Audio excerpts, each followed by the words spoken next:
సింగనమల నియోజకవర్గం నార్పల మండలం నాయనపల్లి గ్రామంలో ఎస్సీ కాలనీలో అక్కడ ఒక చిన్న పశువుల షెడ్డు గురించి గొడవపడడం జరిగింది. ఒకసారి పూర్వపురాలు విచారిస్తే అక్కడున్న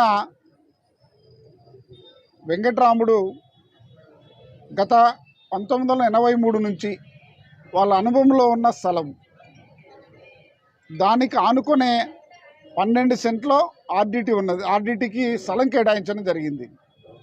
ఆ ఆర్డిటి స్థలం కేటాయించడం జరిగింది. ఆర్డిటి స్థలం కాకుండా వీరికి పక్కన వీళ్ళ అనుభవంలో ఉన్న షెడ్ వేసుకుంటుంటే వైసీపీకి సంబంధించిన కొంతమంది వ్యక్తులు వచ్చి దాడి చేయడం అనేది చాలా హీనమైన చర్య.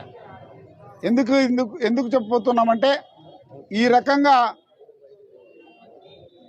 వారికి సంబంధం లేకుండా వారి ఇంటి పక్కనో లేకపోతే తోట పక్కన గొడవపడడం సహజంగా చూస్తుంటాం. కానీ వీళ్ళ ఇంటి దగ్గర వీళ్ళ అనుభవంలో ఉన్న షెడ్ వేసుకున్నప్పుడు వీరు వచ్చి సంబంధం లేని మనుషులు వచ్చి అక్కడ గొడవ పడడం అనేది మనం ఒకటి గమనించాల్సిన అవసరం ఉంది. ఇకపోతే వైసీపీ నాయకులు ఆర్డిటి స్థలం అంటున్నారు. ఆర్డిటి స్థలము 12 సెంట్లు కేటాయించిన స్థలంలో చుట్టూ ఎవరైతే రెవెన్యూ వారు సర్వే వారు వెళ్ళి మండల సర్వే వెళ్ళి దాన్ని కేటాయించడం జరిగింది. దాంట్లో ఈవెన్ 1 ఇంచు కానీ వీళ్ళు వెళ్ళలేదు. అక్కడ గ్రామస్తులను అడిగినా తెలుస్తుంది, రెవెన్యూలను అడిగినా తెలుస్తుంది, లేదంటే గ్రామంలో పోయిన విచారించినా తెలుస్తుంది. కానీ ఈరోజు దౌర్జన్యంగా వారి మీదకి వచ్చి వాళ్ళని కొట్టడం ఏమంటే, ఆ సమయంలో వారు కలిసి కొట్టుకోడిన పరిస్థితి రావడానికి ఈ వైసీపీ కార్యకర్తలే కారణమని మేము చెప్తున్నాం. ఇది చట్టపరంగా తప్పనిసరిగా చర్యలు తీసుకుంటారు, దాంట్లో ఎలాంటి అనుమానం లేదు.